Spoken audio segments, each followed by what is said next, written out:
Welcome. I'm Rebecca Robertson, and I'm president of Park Avenue Armory, and I'm delighted to welcome you to our second lecture of the fall Malkin Lecture Series.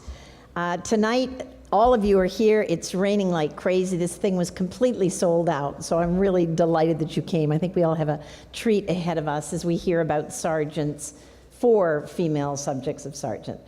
There's a funny story relating to the 7th Regiment and Sargent. He was not a member here, but he did come and visited the troops in, it was about 100 years ago, right, Kirsten? Something like that. He visited the troops in Belgium, and they all thought that he would do a portrait of them, but he was actually taken away to do something more important than our 7th Regiment. So sadly, there are some sketches, but no portraits of 7th Regiment members by John Sargent. Although he was studio mates with Carol Beckwith, and we do have 5 Carol Beckwiths in our collection. So one of them's right outside that you can have a look at. So we're delighted tonight that Donna Lucey has joined us. She's the author of Sargent's Women, 4 Lives Behind the Canvas. You can buy copies of this wonderful book in the library after the talk. She's also author of the New York Times best-selling Archie and Amelia, Love and Madness in the Gilded Age, and the award-winning Photographing Montana, 1894 to 1928, The Life and Work of Evelyn Cameron. She's the recipient of 2 National Endowment for the Humanities grants and was a 2017 writer-in-residence at Edith Wharton's The Mount. Please join us, Donna.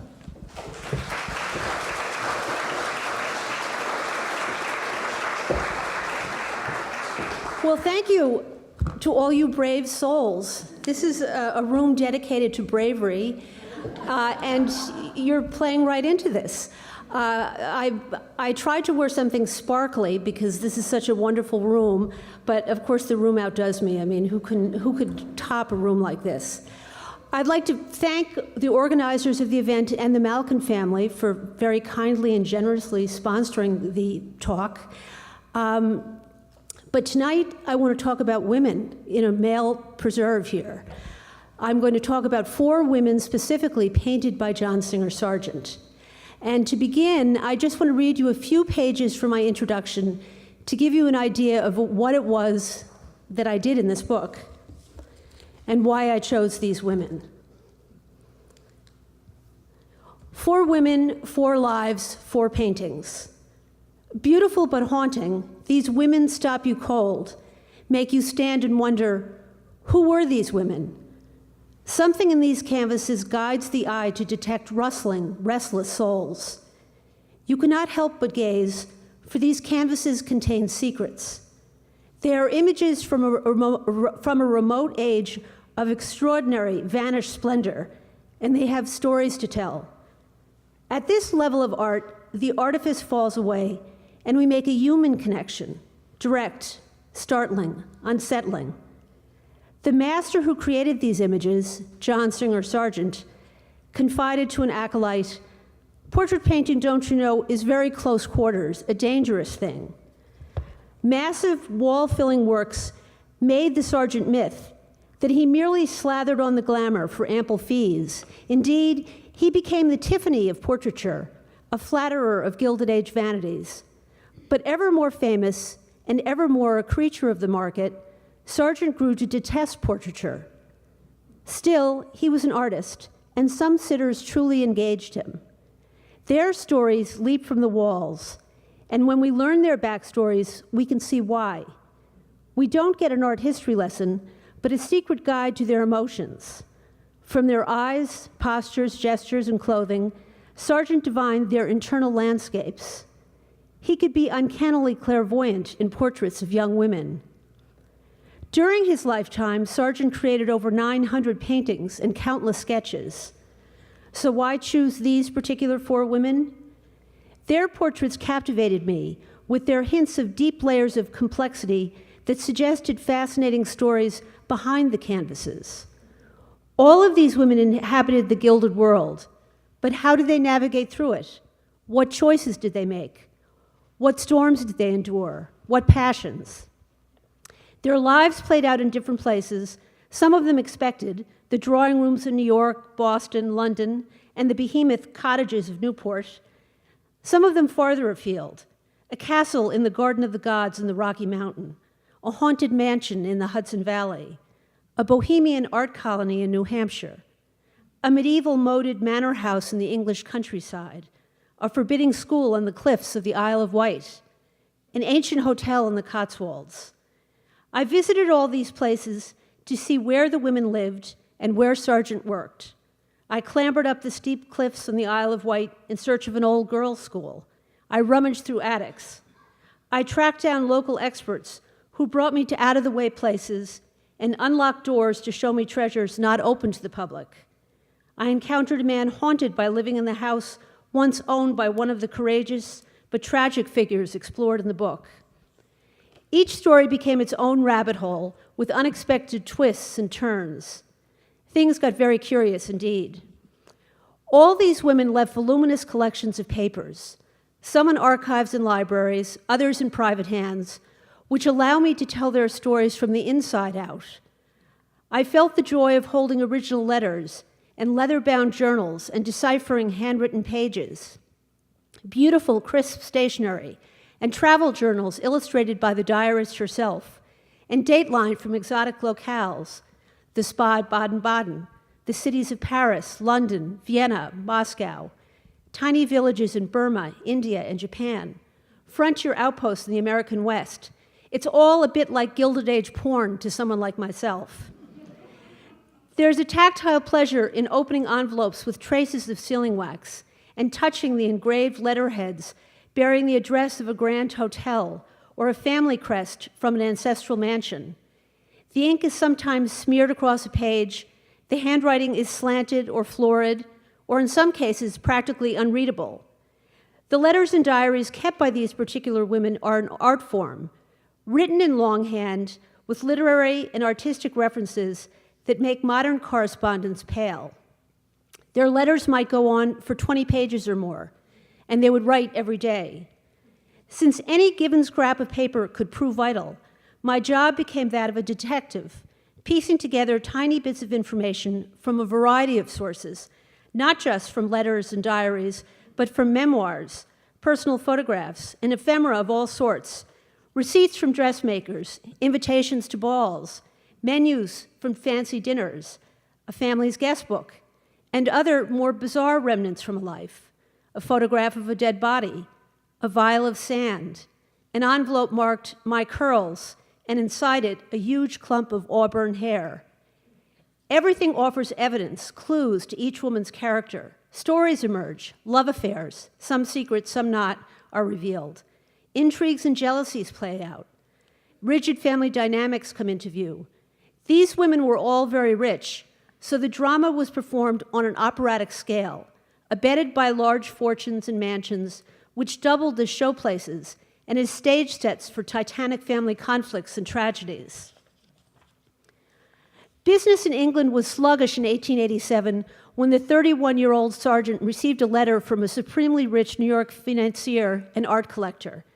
He asked the artist if he would come to Newport, Rhode Island, the summer playground for the robber baron set, and paint a portrait of his wife. "Name your price." $3,000, Sargent shot back, triple his usual fee. The financier agreed, and Sargent set off for America, where he soon fell into the social and professional arms of Stanford White, one of the designers of this magnificent building, the fabled architect with the Social Register client list. White admired Sargent's extraordinary talent and arranged a small private dinner at a downtown studio to introduce Sargent to New York's top painters and architects. White also grasped how useful he and Sargent could be to one another. The architect was madly designing palaces for American potentates. Enormous walls required paintings, lush, beautiful paintings, and Sargent could provide them. At convivial dinner parties, White dropped the name of the artist, whose work was so expensive, so exclusive, so sought after. Sargent soon became the portraitist to New York's Gilded set. Sargent maintained that his paintings were not psychological studies. He merely painted what he saw. Yet, he managed to peer into the souls of the 4 women in this book. When Elizabeth Chandler, who's on the cover of the book, limped into his studio, wounded by a debilitating illness, not unlike one suffered by Sargent's own sister, her melancholy eyes spoke to him. Elsie Palmer and Sally Fairchild came to him not just as paying clients, but as the fascinating daughters of treasured friends. Isabella Stewart Gardner was the toughest of the bunch. The first portrait he made of her was a battle, and he muttered about her and mimicked her when she was out of earshot. She was narcissistic and impossible, a lemon with a slit for a mouth, he said. But she grew on him. Over time, she became his greatest patron and friend. His final portrait of her, a watercolor, is regal and heartbreakingly beautiful. These portraits reveal the carefully crafted paradox that lies at the heart of Sargent's work and gives it its tension. If you walk through museum galleries looking for Gilded Age spectacle, you will find it, but you will miss Sargent's truth. Sargent's well-wrought deluxe surfaces create the dream of a perpetually placid world, but these canvases hold clues that an elaborate illusion is being enacted. These women are about to do something we cannot see, to experience something they cannot predict. With his uncanny insight, Sargent has grasped that something is impending from within them. They present novellas in embryo, stories of forbidden sexual longings, Byzantine family rivalries, tragic illness, the onset of shattering madness, and the transformative power of art. So with that, I will now introduce you to these four women and tell you their fascinating stories. All of them, by the way, managed to do something to shock and horrify society, which is why I like them. Because they lived in a very rarefied world where there were very strict rules and conventions. And each one of these women managed to do something to shock. Now, this first portrait is Elsie Palmer. This is probably one of the weirdest paintings Sargent ever did. When you look at that portrait with those hooded eyes and the bangs and the long hair and that absolutely inscrutable look, and she almost becomes part of the linen fold paneling which is behind her. This painting was done in a 14th century manor house in Kent, in England, a moated manor house, and it's in the chapel. Now, this is a 17-year-old girl, although you wouldn't think of it. I mean, she looks, when the painting was first unveiled in 1890 in England, the audience was horrified. They thought that she was steely and cold, and even in the reviews, they said that she was, quote, almost crazy. And well into her life, into old age, people thought that she was insane because of this painting. Virginia Woolf said of her memorably that she was marmoreal, meaning marble-like, and mute. But she's also, I think, she looks like almost a science fiction creature.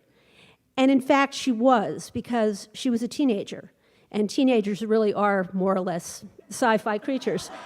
So Sargent sort of captured that, and he had a great deal of trouble doing this painting. He spent over a year doing it. Oftentimes, he did his paintings very quickly.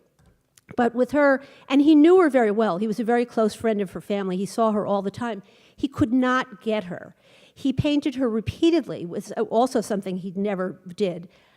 Because, and in the early sketches and paintings that he did of her, she was very soft and childlike. But when he finally finished her, she's this very eerie kind of character, very introspective. And he sort of captured something about her life, in her inner life. She grew up not in England, but she grew up in the Garden of the Gods in Colorado. Her father was a Civil War general. He was a Union general. One of the youngest, 28, he became a general. And after the war, he actually won the Medal of Honor, was a great hero. Here we are in this room dedicated to the heroism of the Civil War veterans. And he was a great railroad magnate. After the war, he invested in railroads, and he pioneered narrow gauge railroads through the Rocky Mountains, which then, of course, he became owners of the gold mines and all of the towns along the way. He founded Colorado Springs, and he built a mansion in the middle of these red rocks. And Elsie, as a young girl, she was basically an only child for 8 years because she didn't have a sister until she was 8. and then she had another sister after that. So she spent all of her time in solitude. Sitting amid these red rocks, she talked about reading in the crevices of the rocks. And she and her sisters were very sequestered. The father, he founded the town, but he built this mansion about 10 miles outside of town, and there were no paved roads. And so they were incredibly isolated. And they had a little school there. And they were afraid to have the children go into town very often because there was lots of mining strikes going on. And the father, being involved with the mines, was always afraid that his daughters were going to be kidnapped. And so he kept them, they were very much kept together. The mother decided when she was 11 that she needed to have a better education. And so she brought her to New York, and they lived at the Dakota apartment buildings. And she went to Brearley. She was the school had just begun the year before. And it was the first and only time of her life that she actually spent time with children her own age. Her whole life was, as I said, a kind of sequestered one. First with her, and her mother was sickly and left Colorado Springs because she had a bad heart and she thought that she could not take the altitude. So she brought the family first to New York, and here she is here in New York, this very dreamy child. And then she takes her to Ida Mote a few years after that. They go, now I can't imagine that a moldy, drafty, moated manor house would be good for someone's health, but the mother, who was named Queen and treated herself like a queen, thought that this was a great sort of theatrical place in which to live. And here she is in the courtroom, in the courtyard. This is the day that Sargent came to paint her. And as you can see the difference, you can see how young Elsie is actually at that time. And he's painting, and you remember the painting, how grim, and she certainly doesn't look like that. I mean, she's much hardened, looks much older than the 17-year-old. Queen, as you can see, with her flamboyant hat and cape, she loved having a kind of this Shakespearean world, living in this dramatic house. And the house became a salon for all of the great glitterati of London of the time. Henry James would come every weekend, John Singer Sargent, Edward Bourne-Jones, George Meredith, the great actress Ellen Terry, and they would have pageants. They would come and dress up, and in fact, the opening scene of The Turn of the Screw takes place at Ida Mote, the name of this house. Henry James was there one Christmas reading ghost stories by the fire to the children to scare them. And that's how The Turn of the Screw opens.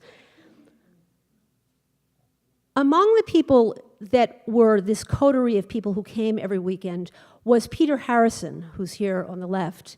He was an artist. He terribly jealous of how prolific Sargent was. He didn't have nearly that kind of prolific career.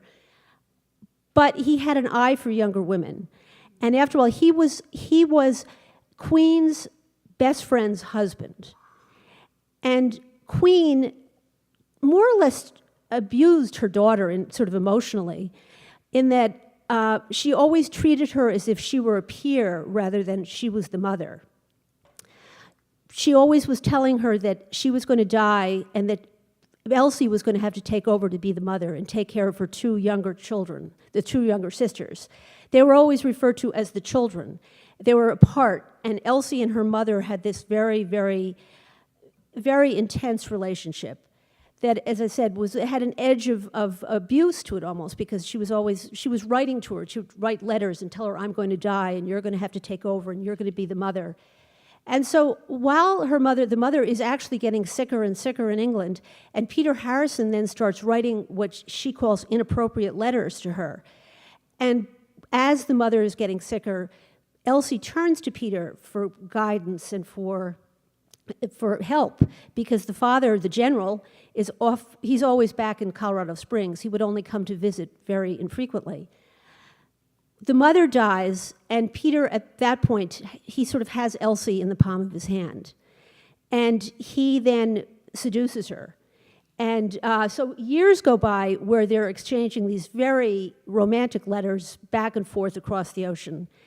And Elsie is madly in love with him. And these letters, she awaits their arrival, and there are these 20-page letters of amazing romantic letters. So the general doesn't realize that this is going on, and so he takes the whole family to Switzerland several years later on a trip to see Sargent and to see Peter Harrison and his wife. And Peter Harrison, being such a gallant gentleman, offers to shepherd Elsie back to Colorado by himself. And so he has Elsie with him in New York, during which he later refers to as the burning time, when they have their relationship becomes clearly a sexual one. But he goes back to Colorado with Elsie in tow, and then sees that Das, the younger sister, has now grown so beautiful and is so sweet. He then dumps Elsie for the sister Das, who's here on the right. She's the younger, more vivacious sister. So now Elsie is left at home in this castle with her father. Here is the general here, who was a very demanding character, who wanted every part of their day to be regimented. There had to be exercise, they had to ride at certain times of the day, and so on and so forth. He remodeled their house into this 66-room stone mansion in the Garden of the Gods, and he wanted Elsie to be his helpmate. And in the same way that she had been her mother's helpmate, now she had to be her father's. He spent all of his time, his old Civil War chums came by, and railroad magnates and politicians, and he would be the one. He wanted a kind of spouse, and Elsie took that place. Watching, meanwhile, while Peter, the love of her life, was now doting on Das, and now, in fact, she became his mistress and eventually lived with him for the rest of her life.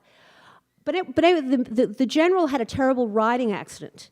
Even though he was a great equestrian, he had been the head of the 15th Pennsylvania Cavalry. He had a terrible riding accident and became a quadriplegic.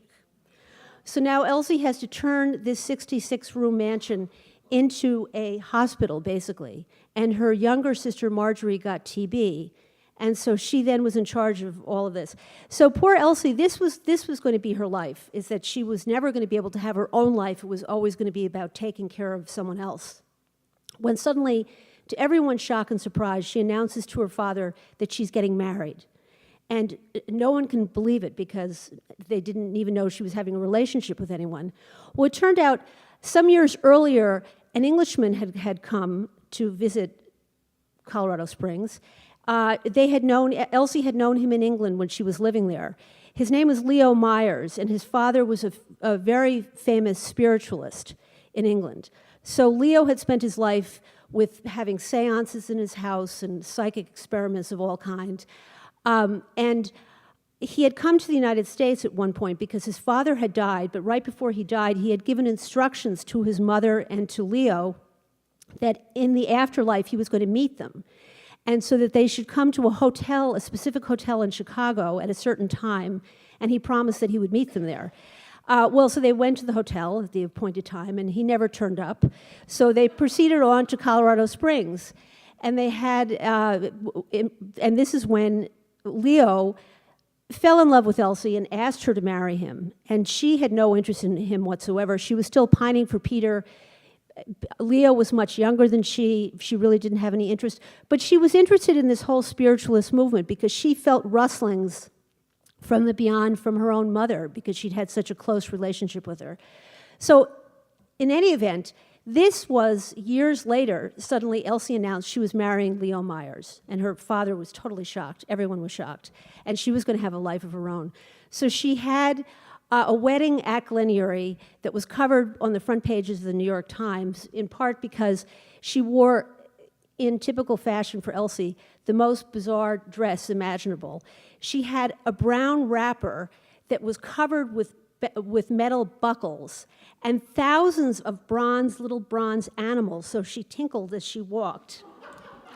And so in the New York Times, the headline was, "Bride's Wrap of Bronze." So it gives some sense of how the sort of the very eccentric nature of Elsie and her sort of spiritualist leanings, which I think actually Sargent captured in that painting. So now I'll go on to my second painting, which is Sally Fairchild. Now, this was taken in 1890 in Nahant, which is a sort of a craggy beach on the north shore of Boston. And she's this gorgeous 21-year-old. Her father was a financier, and he was Sargent's financial advisor. And they were great friends. They had traveled together, and Sargent's younger sister was a great friend of Sally's. And when Sargent came in 1890 on a great painting expedition to New York, in part organized by Stanford White, he sent his sister to stay with the Fairchild family because they were such a wonderful, loving family. But Sargent was an incredible workaholic. He came on a vacation to Nahant to see his sister and to relax, but he couldn't relax. He had to paint wherever he was.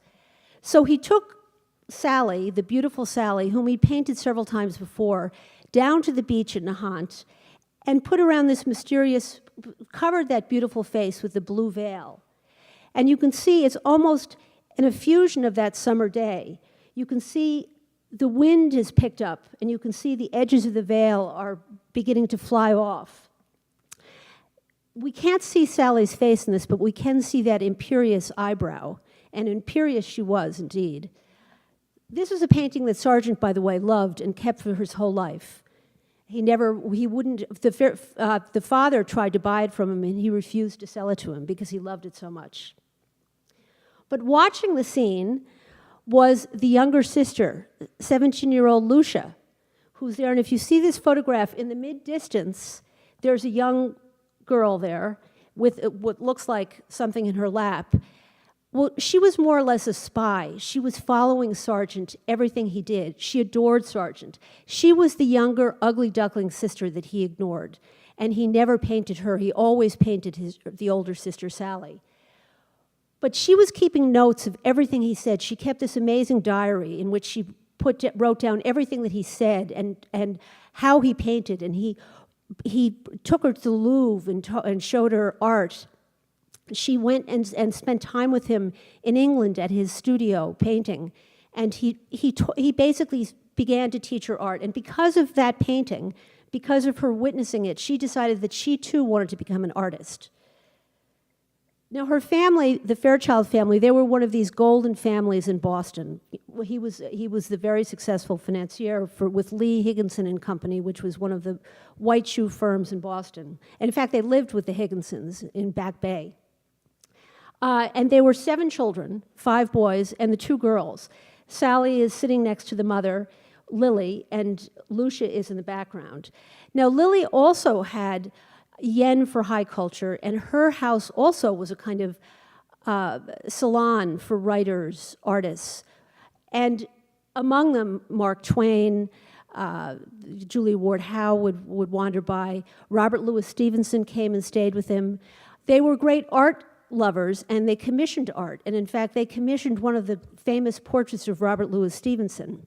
Lily was a fan of Stevenson's, and so for a birthday present, why not? The father decided to commission Sargent to paint Robert Louis Stevenson. But they loved art, but when Lucia came to them and said she wanted to become an artist, they were not very keen on that. I mean, it was one thing to collect art, but to become an artist was not a very good idea. So they made an agreement with her that she could go to art school if she would make her debut, if she would spend the year of the socializing that she had to do, and she agreed to do that. But nonetheless, and she proceeded going to art school with the advice of Sargent. She went to first art school in Boston and then New York with some of Sargent's friends teaching her. And in the meantime, while she was at art school, she fell in love with Henry Brown Fuller. This is the fellow with the mustachioed fellow on the left. Not a very good sign that Lucia is holding a black cat. I'll just start by that. But anyway, she adored Sargent, and she confided in him, and she said to him that she was in love with this fellow, and her parents didn't approve, even though he had a great blue-blooded background.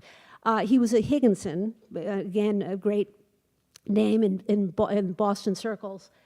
But artists wouldn't make any money. And so the family was not very keen on her marrying him. So she asked Sargent, she said, "Should I marry for love?" And he said to her, Absolutely not. He said, terrific love will only bring terrific hate. And unfortunately, he was prescient in that regard. So as I mentioned, the black cat is a sign right here that things were not going to go very well. But sitting in front of Harry is his mother, Agnes Higginson Fuller, and is holding their child, Clara. And because she will become a villain in the story in a little bit, so just remember her. But Harry was a completely impractical sort. And so his idea of making money is he thought they would become itinerant artists. And so he built this handmade caravan, horse-drawn caravan, and thought that they would go from one town to the next in New England selling their art. And it was this unbelievable contraption beneath it with a sling for her cat.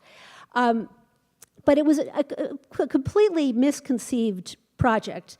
The way it was built, it wouldn't go up the hills of New England, nor would it fit through the covered bridges. So they got stuck, they got stranded in Cornish, New Hampshire, which is this bohemian art colony. And they became part of the great colony there, which, and this is the scene, this is a painting that Harry did, but in the background is Mount Escutney. This was where Cornish colony was.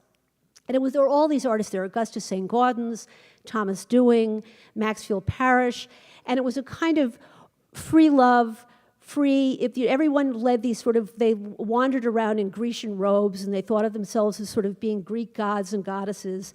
And the models began sleeping with the artists, and there were lots of boozy dinner parties and whatever. You get the picture. So Harry. But he took pride in the fact that in his entire career he never finished a commission, which is not exactly how you make money. So it was left to poor Lucia to make a living.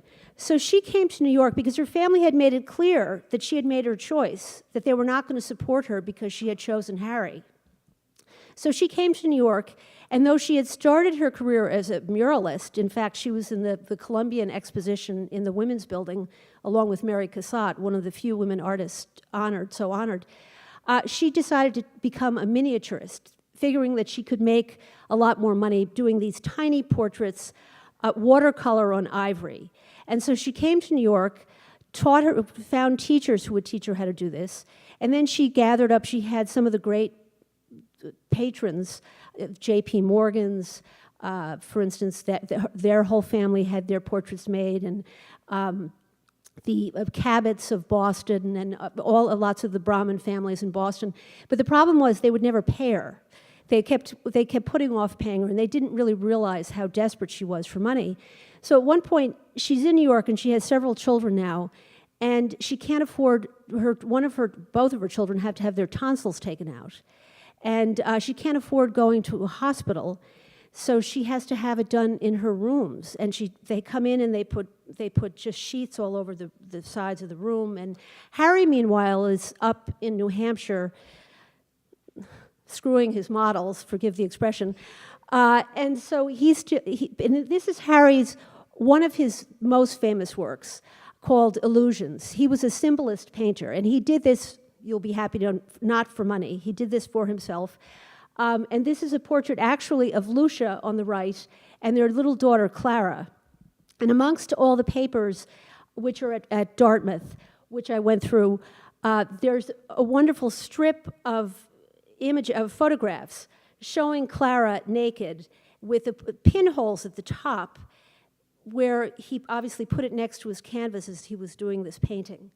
And the meaning of the painting is that the orb is knowledge, and specifically sexual knowledge, and the mother is keeping this knowledge away from the child. But meanwhile, Lucia she had since her middle years as a young girl, this sort of mysterious disease that recurred. And no one knew what it was. I mean, she would become lame, and and now she suddenly began losing her eyesight. And one thing you have to be, if you're a miniaturist, is you have to have incredible eyesight. And it turned out that she had MS. And this was a disease that was not very well known, still isn't very well known. And she needed money for treatments, and she was trying to support her children, and Harry had more or less just abandoned them. So she asked Agnes, her mother-in-law, who had an emergency fund, a Higginson fund, just for this sort of thing, if there were some family emergency. And Agnes said, absolutely not. It's your fault you smoke. And she came down to New York and confronted her doctors and said, how dare you prescribe all of these expensive treatments because she smokes, and we're not. And as for my grandchildren, she told her, put them to work, even though they were in high school. She was not going to give them a penny. So Lucia then turned to her own family, her sister Sally. This is Sally, the beautiful one, the one that Sargent painted. And that turned out to be sort of the high point of her life. She never really did much with her life. She except complain about her sister and blame her for marrying Harry. So her sister, when she asked her for help, she turned her back on her as well.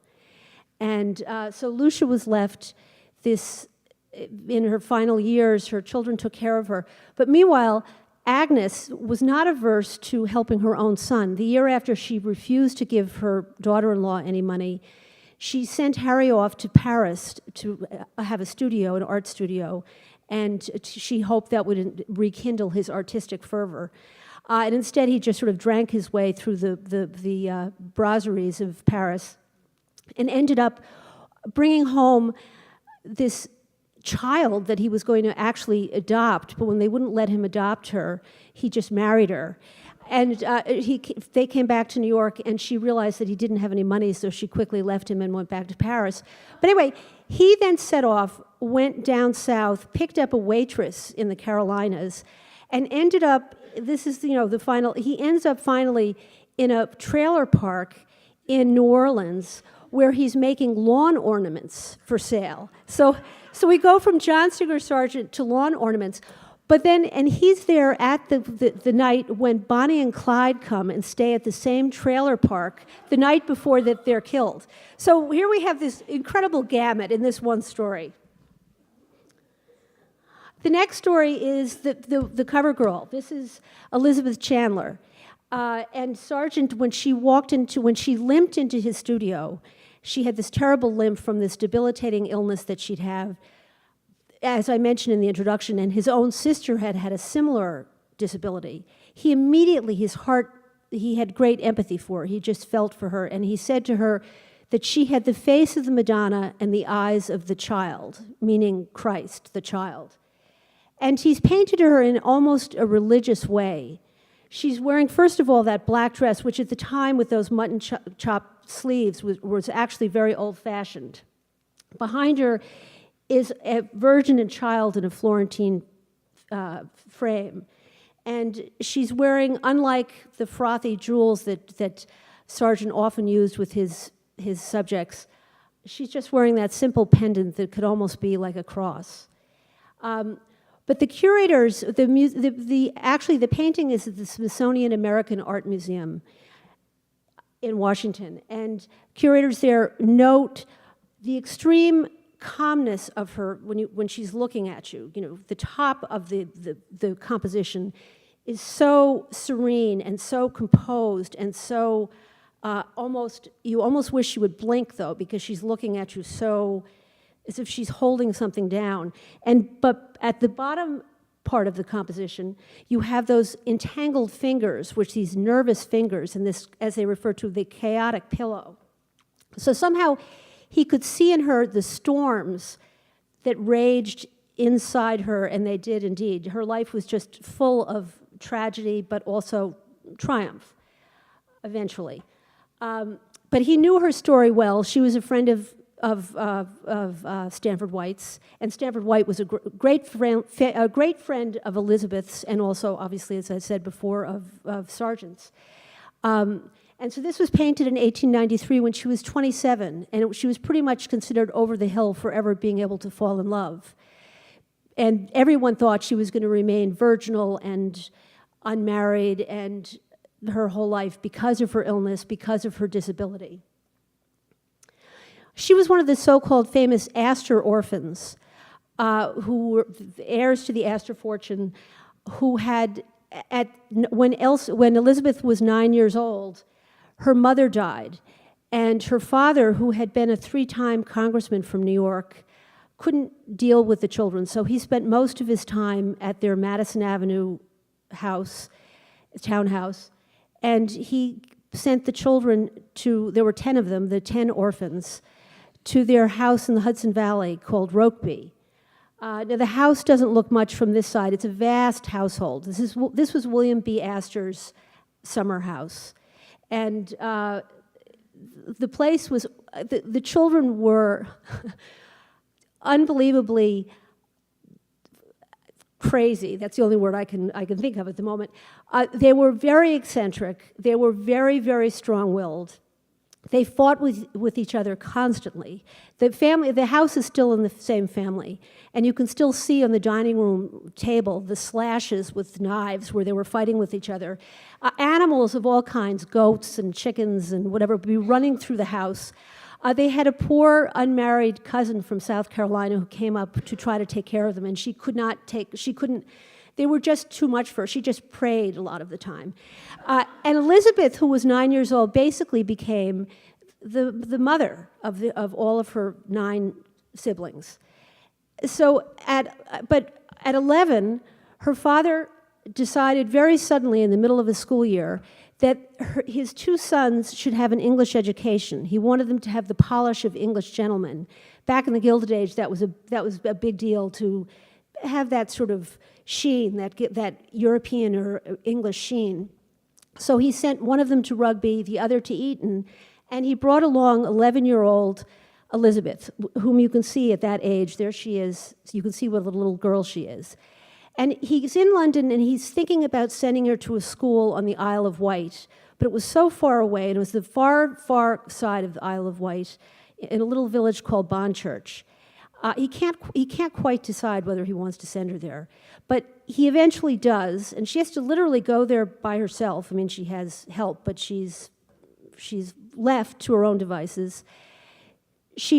And this is the house. It was a school, a home school as they called it, run by 3 unmarried sisters, the Miss Sewells, and they were it was all very high Anglican, all very very British. She was the only American girl there. And in fact, I was there not too long ago, and they had just found a census from the school that had, from just a year or 2 before Elizabeth was there, and they would take in 8 girls every year. And they ranged in age from 14 to 18.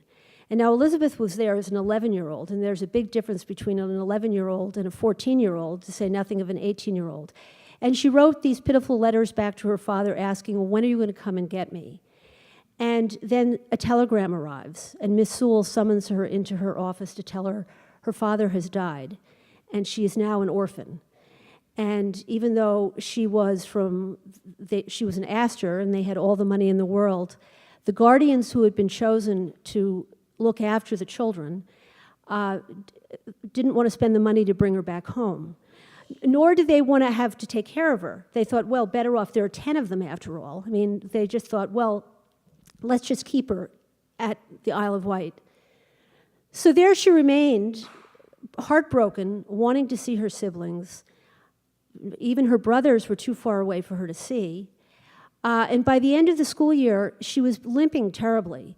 And so Miss Sewell wrote to the guardians and said, well, I think you might want to send her to the orthopedic hospital in London because she's having trouble walking. And so they did that, and then they couldn't figure out what was wrong with her. And so then she was sent to a hospital in Paris to find out further examination. And they decided the only cure was to put her down, immobilize her on a board, and keep her immobilized for 2 years. So for 2 years, she was carried about from one family member to another. She was never allowed to go back to Rokeby because they thought that the atmosphere there was too chaotic, which it was. But she was desperate to go back to see her family, and she wasn't able to do so. So she became the kind of the invalid. But once she turned 21, her father luckily, he had given money to all of the children, not just to the boys. She'd given substantial sums of money so that the daughters didn't have to marry if they didn't want to because they had plenty of money. So limp or no limp, Elizabeth decided that she was just going to travel, and she did that endlessly. And here's her beautiful monogram stationery with, the EWC for Elizabeth Winthrop Chandler. And on the right are some of the letters that are being sent. There are hundreds and hundreds of these original letters that I read, which are still in the Astor family's house at Rokeby. And they very kindly lent me the letters. But it was hard to keep track of. The letters would go from one place to the next and then be postmarked and sent because she was moving constantly. Here she is at 25, looking very mournful, a gorgeous portrait of her. She's in Sicily. Now, her brother Willie, who was an African explorer, actually Teddy Roosevelt emulated him. He thought that he was just the best. They were classmates at Harvard and Porcellian Club members and so on and so forth. Anyway, Willie wanted to go to Sicily because at the time the place was overrun with bandits, and they were hoping that they would run into bandits. And so they went there, and they didn't run into any bandits, but they more or less acted like bandits themselves because they ran out of money and couldn't pay the hotel bill. But they said, oh, no worries, another sibling will be coming by soon, and he'll pay it. So this was the kind of life that she was leading. And until life changed substantially when she met John J. Chapman, who was actually her best friend's husband. And to everyone's shock and surprise, Elizabeth fell madly in love with Jack Chapman. Now, Jack, he was a very famous literary essayist in the 19th century and a great political gadfly. Teddy Roosevelt said of him that he was, if you've heard the expression, the lunatic fringe, that was Jack Chapman. He was the lunatic fringe, as he said. Jack was a very, very intense fellow. When he was at Harvard and he was engaged to a woman, the woman that he would marry, who would become Elizabeth's best friend, one night he was out with his chums and someone said something that he thought was disrespectful of Minna, his wife-to-be. And so he caned him. And after that, he felt as if he had done this in error, and he was very sorry that he had done it. So he went back to his rooms at Harvard, and he put his arm in the fire and burnt it off, one of his arms. So he only had one arm. So when he met Elizabeth, he felt that there was a certain connection between them because of their disabilities. And he wrote her, again, there was all this incredible correspondence. He would be writing from his law firm downtown or from the Century Association in Midtown at night, these 20, 30-page letters talking about how things like, I have suffered vivisection, which he had, and talking about how their love was just inexorable because of the sufferings that they both had. Well, actually, rumors began to spread about their relationship, but no one were quite sure about it until there was a marriage, a wedding at Rokeby. Elizabeth's younger sister was getting married, which was actually, and the proceedings were all organized by Stanford White. Jack, at that point, he wrote to Elizabeth and asked if he could spend the night while he was going to the wedding, because his wife was not going to be able to come because she was about 8 months pregnant. And so, anyway, something happened, something went bump in the night, and the sister saw something and realized that Elizabeth and Jack were having this affair. And so what does one do back then? Well, she told her sister, well, we have to leave. They went to India. She brought her to the other side of the world to get her away from Jack. So while they're in Calcutta, another telegram arrives with news that Minna has died in childbirth. So Elizabeth gets on the first steamer and heads back to New York, where they have to have a furtive love affair because the morning rituals of the day would not allow any kind of a relationship for at least a year, and you couldn't marry for another 2 years. So they would meet in out-of-the-way places that no one of their social set would be caught dead in, like Catholic churches, And but anyway, fortunately for them, maybe not for the rest of the world, but the Spanish-American War began, and all the blue-blooded young men in New York wanted to sign up. And so suddenly war marriages were okay, and so they were able to marry quietly. To everyone's surprise and horror, several years later, Elizabeth got pregnant. No one thought she would ever be able to survive a pregnancy because of her illness, because she was always very sickly. But about 2 weeks before she was to give birth, Jack has a complete mental and physical breakdown, and he's reduced to an infant stage. He can't walk, he's in a fetal position. So they lock him in the tower at Rokeby, basically, for 2 years. And so Elizabeth has to take care of his 2 young children, plus her infant son, and her infant husband now. And so this is the story of Elizabeth, but she's found her passionate love, and they have this incredible life together, full of other adventures that I won't tell you about. You have to buy the book if you want to read about them. Anyway, the final person is Isabella Stewart Gardner. And now she's the oldest of all of the women I chose, and she was an incredible force of nature. She was a New Yorker by birth who went to Boston, was hated in Boston because she was so flamboyant, and she did things like she had bought her gowns from Paris and dared to show her ankle when people in Boston were still wearing hoop skirts. She loved dancing, and dancing with men who were not her husband. She surrounded herself with a coterie of gay men. She just had a wonderful time. But this portrait is symbolic of why Boston hated her. Now, Prim Boston, this is Isabella Stewart Gardner at 47. Well in her years, at 47 back then, this was painted in 1888. That was old, 47 back then. And to show that amount of décolletage was, considered quite shocking, and that hourglass waist of hers with the pearls around it. She had gone to Sargent's studio in London the year before and had seen Madame X, the infamous Madame X, that was such a scandalous painting that had more or less had him leave Paris and go to England. And she looked at that painting and she said, I want to be painted like that.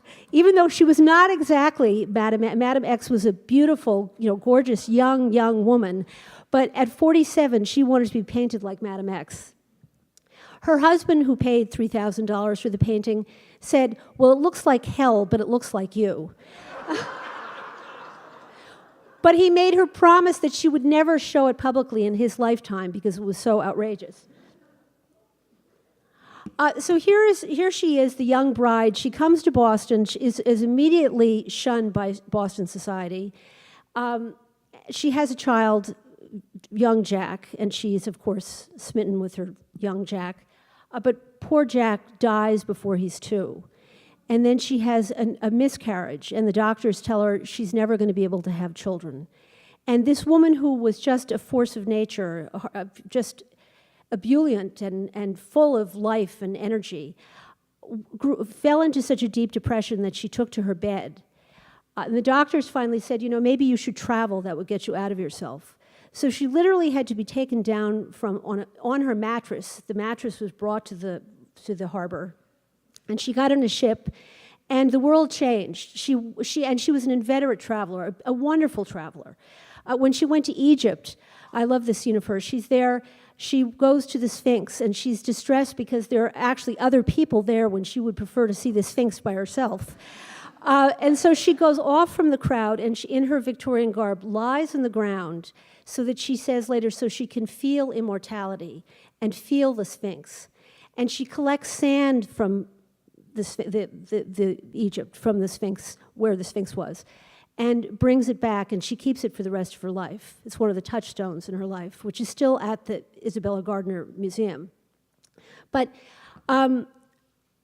she came back not only inspired by travel and wanting to do more, but also wanting to educate herself better about about the ancient world, about Italian culture, about the Renaissance, everything. She was an incredible intellect. She's always portrayed as being this rather silly, over-the-top cartoonish figure, but she actually was a deeply intellectual woman.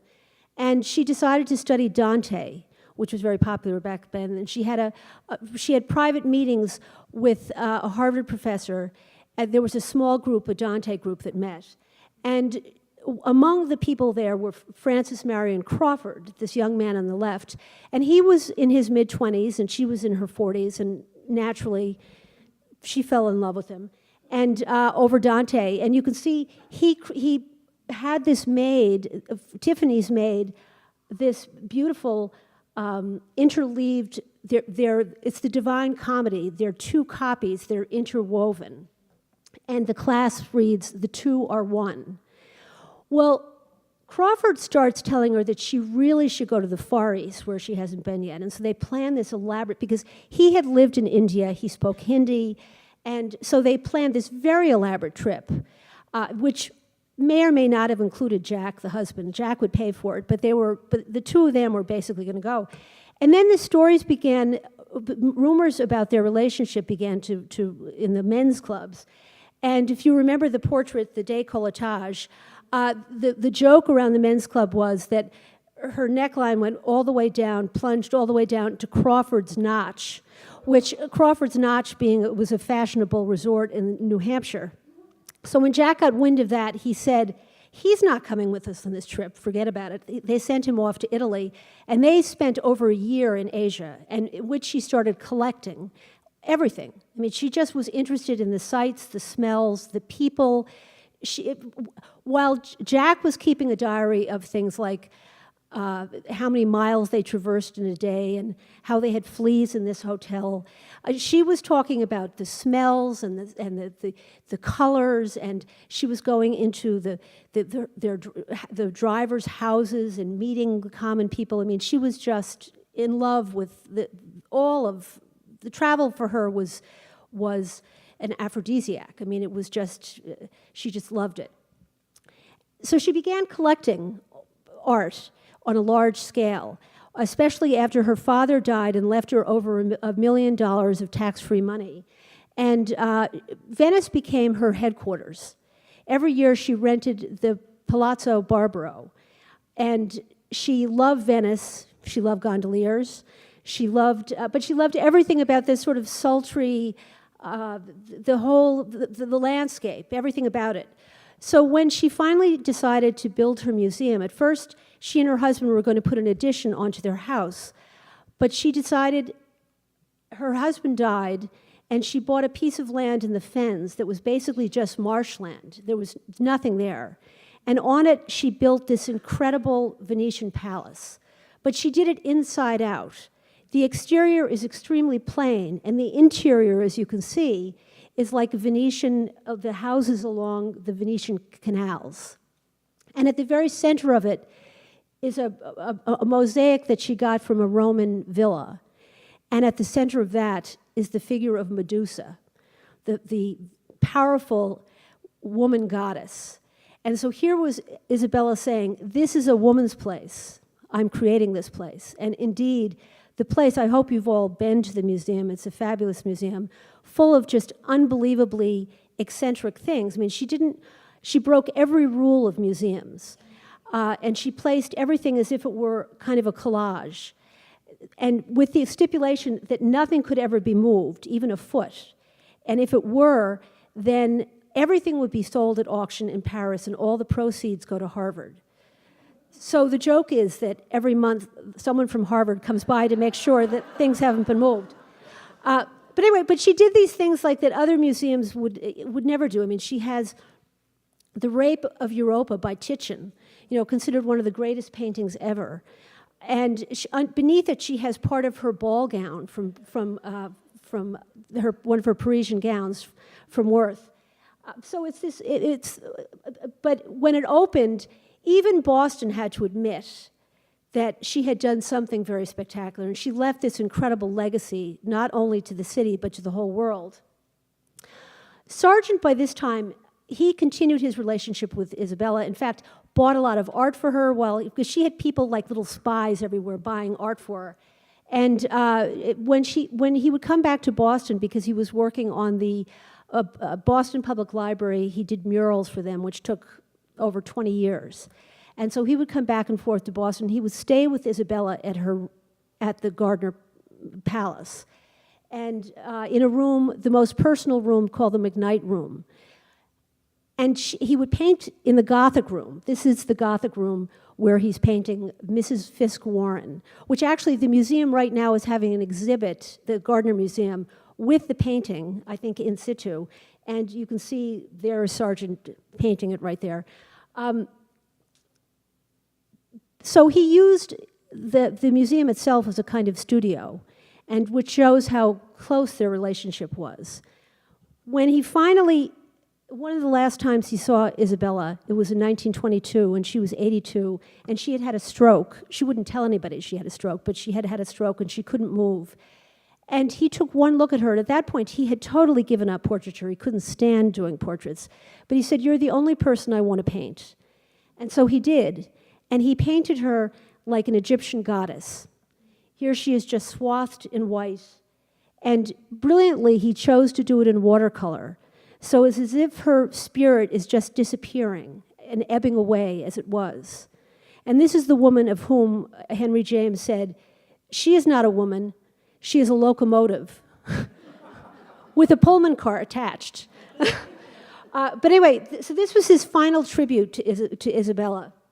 And I think it's so beautiful. And in fact, the painting remains at the Gardner Museum in the room where Sargent used to stay, where Isabella placed it, right across from the vials of sand from Egypt. And just in closing, I'll just say that Sargent said the two most beautiful things he'd ever seen in his life was when he was a child in Italy, in Florence.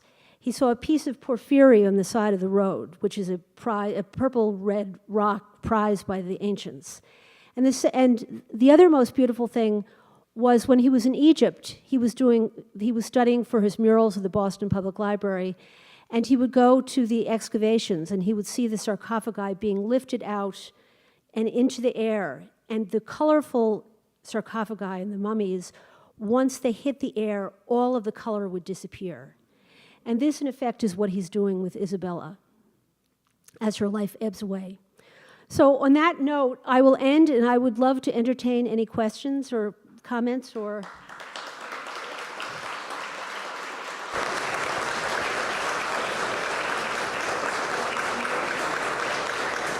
Thank you. Thank you so much. That was just fascinating. I'm sure there's many questions in the audience, and if you want to call on anybody, I can bring a microphone any questions? Any Well, comments? I could add, since we're in a Civil War room, if I could add, I meant to mention this. All of the women had some connection to the Civil War. They didn't fight in it, okay? But, of course, Elsie Palmer, her father was the general. Then we have the Chandlers. Actually, Elizabeth Chandler's father was more or less sort of pro-Southern. He was a congressman who had sort of Southern leanings, so he did not serve. But her great aunt, Julia Ward Howe, wrote the Battle Hymn of the Republic. Lucia Fairchild, okay, the Fairchilds, she was named after her uncle, Lucius. Lucius Fairchild was a general who lost his arm during the Battle of Gettysburg, and he was also painted by Sargent with all of his medals and his missing arm. A wonderful portrait. And then finally we have Isabella Stewart Gardner, who miraculously, even though she was the oldest one and was she was in her 20s and married in Boston when the war happened, she claimed to have no memory of the war whatsoever, because the Gardner family, had Southern interests, business interests, and so they didn't want to fight, and so they hired substitutes. So in Boston, which was such an incredibly, one of the great centers of patriotic fervor and abolitionism and so on, so it was a little bit, small wonder that Isabella had a kind of memory dump when it came to the Civil War.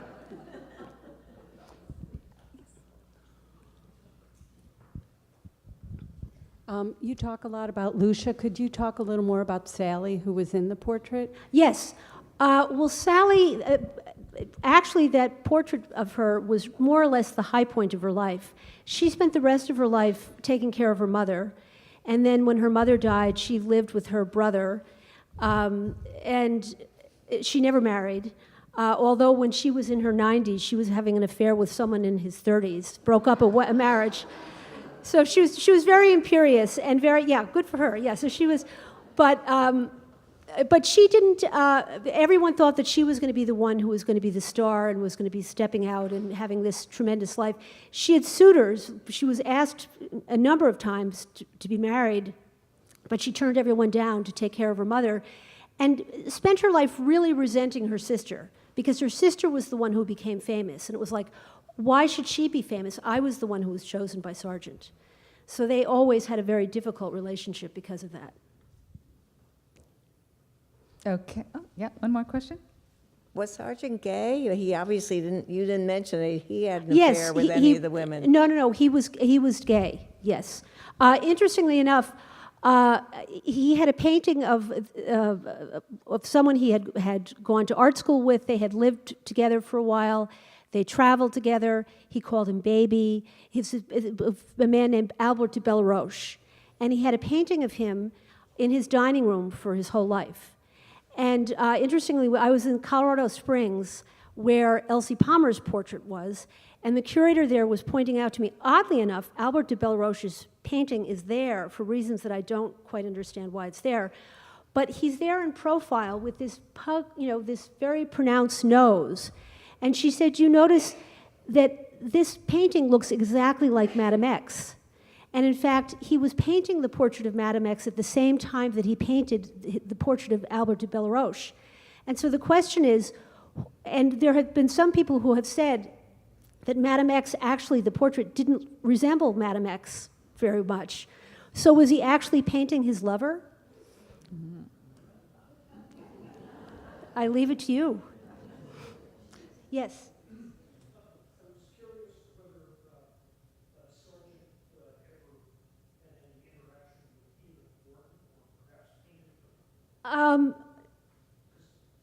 No, I know. Actually, no, I don't think that they did, oddly enough. I mean, they probably knew each other because it was a very small, rarefied world. The question, if anyone didn't hear, is if Sargent knew or painted Wharton, Edith Wharton. He never painted her. And whether he knew her, I don't know. But I do have a funny Edith Wharton story, because she was at the opening in 1903 of the Gardner Museum, which was at New Year's night, spectacular. And I don't know if it's apocryphal or not, but apparently she served donuts and champagne. And so apparently Edith Wharton, who was very stuffy and very looked down upon, even she looked down upon Isabella Stewart Gardner as being just too flamboyant and too everything. She said in French to her companion, whom she had come up in a private rail car for the event, and she said to her, this is just like second-rate railroad food in France. And Isabella was there and actually did speak French and understood her. So before she left, she made sure to go over to Edith and say to her, no worries, you won't be invited back. So, yes?